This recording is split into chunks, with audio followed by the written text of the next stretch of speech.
Hello, today is July 4th, American Independence Day. Today, let's do the Ukraine war update. First, the latest war is getting relatively spread out through the frontier line. From Kherson region up to the north region, they are all fighting simultaneously. So this is something changed. Second important information is that the last few hours, the Chechen soldier has almost finished cleaning up the Luchansky city. So they are occupy the government building and the police building, and they are celebrating throughout the city. We also heard that there are still some part on the northeastern side still fighting, but most part of the city already being occupied by the Russian. So we can see the video. The Aryan triumph. The soldiers filmed themselves waving red flags from key city buildings, while residents shower them with apparently. So this is kind of Russian propaganda. They say the local citizen welcome Russian and send them flower and hug them. So obviously this is Russian propaganda.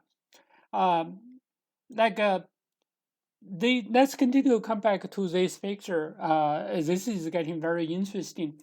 When it used to be that only the northern part has a lot of fighting going on, not so fair. You can see in the last 6 hours, right? And the Kherson region actually fought more than the other region. The red one is 6 hours to about 12 hours. So the red one, the yellow one are around 12 hours to 24 hours. So from the last 12 hours, the Kherson region, the whole frontier is fighting very hard. And we also get information, Marinka, which used to be held by the Ukraine side, has already been taken over by the Russian. So we can come back to the map to see more detail. So here is the current frontier line for the Luchansky region. There are still some small group of fighters around this area, but most area is being occupied by the Russian. As we saw, the Russian are driving through the town and they are celebrating the success. The Russians are pushing a big block here. They are very much close in the Seversky city.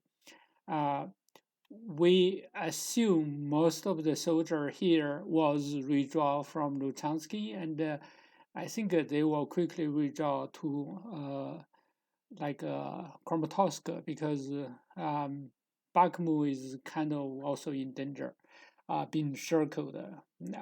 So here, I don't think there are lots of soldiers here. I guess most of them would want to stay here. So let's come back on the.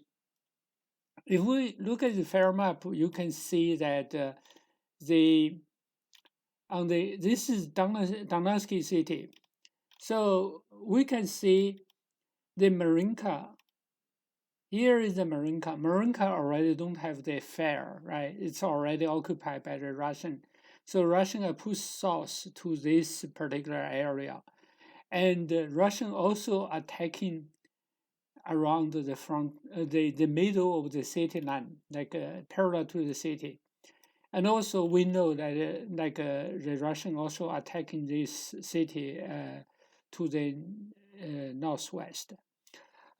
Basically, this is a non-city. Russian almost already finished encircle the city. So we expect the next push would come from both sides, northern side and southern side of the Donetsk city because they have much better supply chain around the big city. So in the meantime, if they push this through, this war threatened both the southern side of the Russian and the Ukraine soldier, and also on the northern Kramatorsk region. So from the map, we can also see very clearly that the Donetsk city here, this is Marinka, this is Advik. Advik is being circled, and once this one is finished, Russian certainly will take over this city. Once take over this city, both sides are very much threatened, and also this is a big hub for the transportation highway. So from the very spread out fight, we can see that there is two new development. Right now, both Russian and Ukraine soldiers realize that Ukraine soldiers are sort of artillery piece, and also they sell for the artillery. So right now, all the frontier land, most place Russians sell almost 5 to 10 times more artillery sell to the Ukraine. So Ukraine soldiers are kind of being crushed. One of the video I saw earlier today, the Ukraine soldier was saying the Russian, they only have 1 tank, the Russian have 15 tank. So think about the difference. They say strategically, there's no way to continue fight. So basically, the Ukraine soldier realizes they are significantly disadvantaged. So the war may go through the Russians' advantage much quicker, because I think the Ukraine soldier will have less energy or less intention to fight, because they realize their military factory was being bombarded by the Russian, and they don't have the military supply from the West coming in quickly. So they are kind of not willing to continue to fight very hard. I think the war will probably go to the Russian advantage much quicker than before. We can also see from the Luchansk city that most soldiers in Luchansk city no longer willing to fight as hard as the soldier in Mariupol.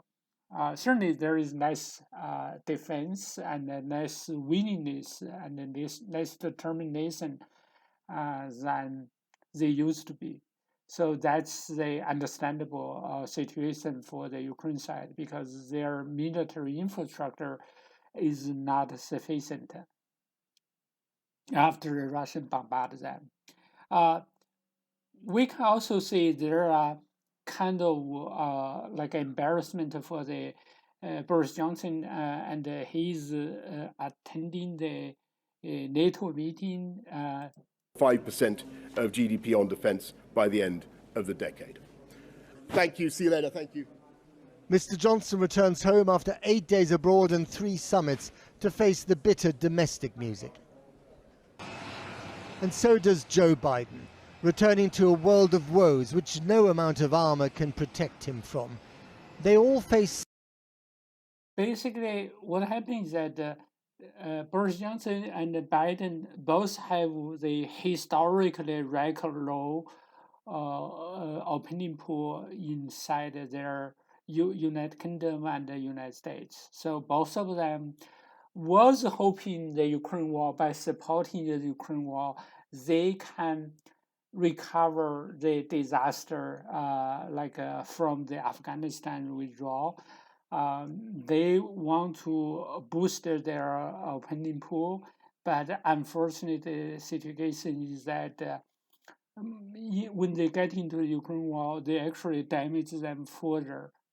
They kind of suffer very heavily in the domestic opinion pool. I think that's a very unfortunate situation for Biden and Boris Johnson. thanks a lot for watch the video. If you like my video, please hit the like button and share and subscribe. Thanks. Bye now.